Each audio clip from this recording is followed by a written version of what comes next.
Ever wonder how Vikings didn't lose their minds during those pitch-black 60-day winters? Well, they were actually pretty clever about it. And no, they didn't have lamps or vitamin supplements, but their solutions to staying sane were way more creative than you might think. It all started with what they ate. Turns out their diet wasn't just about surviving. Without realizing it, they were basically self-medicating. They were forced to stuff themselves with the oily, greasy bounty of the freezing sea. Fatty cod, herring, and even seal blubber. This wasn't a health choice. It was the only way to get vitamin D without sun. We know this sunshine vitamin fuels the happiness chemicals in your brain. Without it, you sink into despair. The Vikings were basically chugging nature's antidepressant out of sheer necessity. They ate what they had to, no matter how foul, because the alternative was losing their minds in the dark. It was a brutal but effective way to survive the gloom.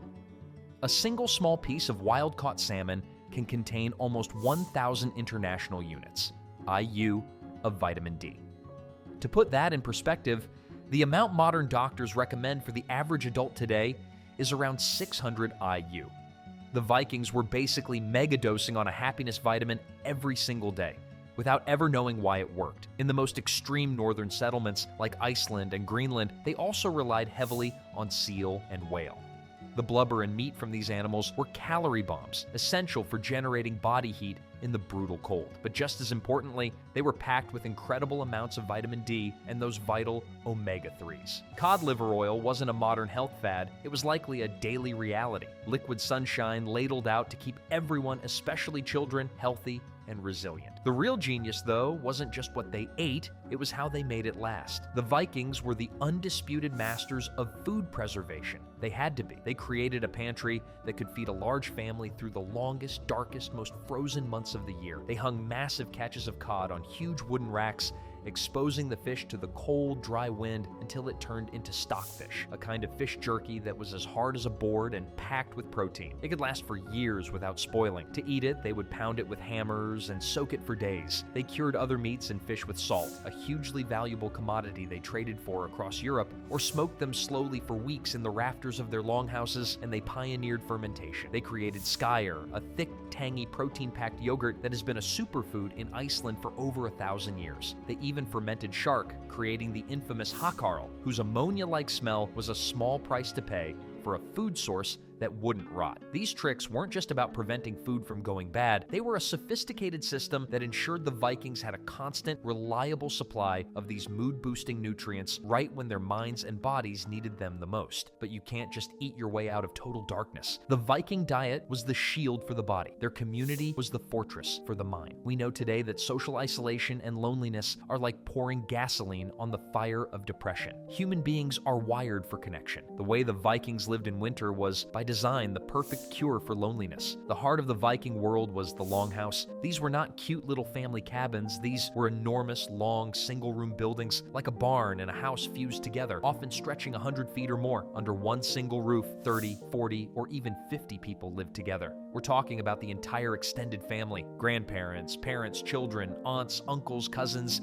and even their thralls and farm workers. Everyone lived, ate, worked, and slept in one giant, open, communal space. The concept of privacy as we know it would have been completely alien to them. This constant, unavoidable togetherness, which sounds like a total nightmare to many of us today, was a powerful and effective defense against the mental strain of the polar night. It was almost impossible to be truly alone with your dark thoughts. There was always a baby crying, a story being told, a laugh, an argument, or the sound of someone working nearby. At the very center of this social universe was the long, open fire pit called the hearth. This fire was so much more than just a heater.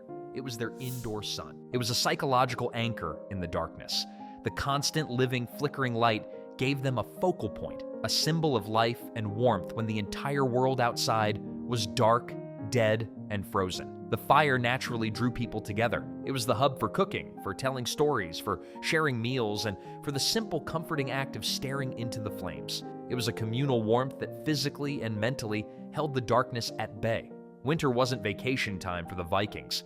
It was their busiest season for indoor work. With farming, fishing, and raiding impossible, The long, dark months were for getting things done. The longhouse basically turned into a noisy, bustling workshop. Men would be smithing. The rhythmic clang, clang, clang of a hammer on an anvil was the constant soundtrack of winter, as they forged and repaired tools, nails for ships, and weapons. They were amazing woodcarvers, mending ships' ribs and creating beautiful, intricately detailed furniture and household items. Meanwhile, the women had the monumental job of making all the clothing and, crucially, the sails for the longships. It's estimated that for every one person weaving cloth on a large, warp-weighted loom, they needed 7 other people carding wool and spinning it into thread just to keep up. This was a constant communal activity that kept hands and minds busy. When you're focused on a craft, you don't have time to feel hopeless. Every mended tool, every sharpened sword, every new cloak was a small, tangible victory against the gloom. Everyone, even the young children who were learning these skills from their elders, had an important job to do. This gave them a vital sense of purpose and belonging, which is a powerful antidote to feelings of worthlessness. And the darkness was also filled with entertainment. The long evenings were for telling the great sagas, the epic poems and stories about their gods like Odin and Thor, brave heroes like Ragnar Lothbrok, and the incredible journeys of their ancestors. These stories were their version of movies, a mental escape that took their minds far away from the 4 walls of their longhouse and reinforced their cultural values of courage and honor. They played music on bone flutes and lyres. They held rhyming competitions called flighting, insult battles that tested wit and cleverness. They played strategy board games like Hnefatafol, the King's Table, a game of attack and defense that kept their minds sharp and trained them for strategic thinking. The entire season built up to their most important celebration, Yule. Celebrated around the winter solstice, the longest night of the year, Yule was a massive festival of feasting, drinking ale, and celebration that lasted for days. The burning of the Yule log was a huge symbolic moment. It represented the victory of light and warmth over darkness and cold. It was a massive, hopeful, society-wide party that marked the turning point of the year, reminding everyone that the sun was finally on its way back. Modern treatments for seasonal affective disorder, SAD, include light therapy, the hearth fire, vitamin D supplements, the diet, social therapy, the longhouse, and staying busy with meaningful tasks, the winter work. The Vikings combined all of these things into one seamless, instinctive way of life. But even this incredible biological and social fortress was held up by something even stronger, something forged in the cold darkness itself, the way they thought. The Vikings' ultimate defense against the despair of winter was their psychological toolkit, a worldview built from their myths and values that gave them a superpower for endurance. A core part of the Viking mindset was the idea of fate, which they called Urlog. Now, this wasn't a sad, passive, oh well, I guess this is my life kind of fatalism.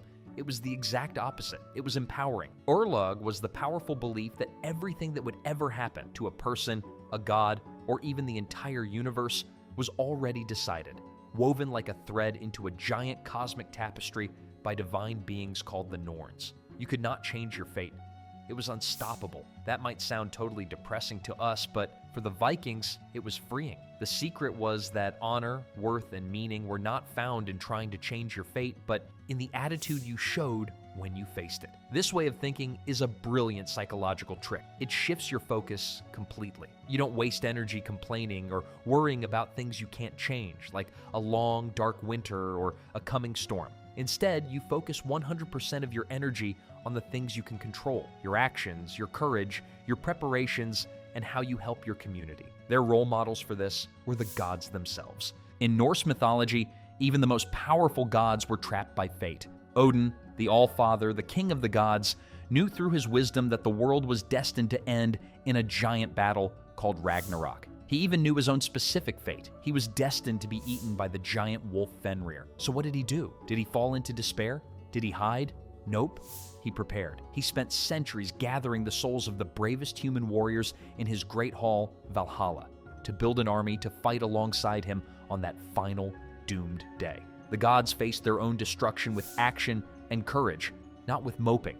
This was the blueprint for every Viking. When you face something you cannot avoid, you meet it head on, prepared for a fight. Their entire culture taught them that life is a struggle and that courage, honor, and a good reputation are the only things that truly matter. Their incredible mindset allowed them to conquer the darkness, but that still left the physical battle against the bone-chilling deadly cold, and I know you want to know how they won that fight, so just click this video right here.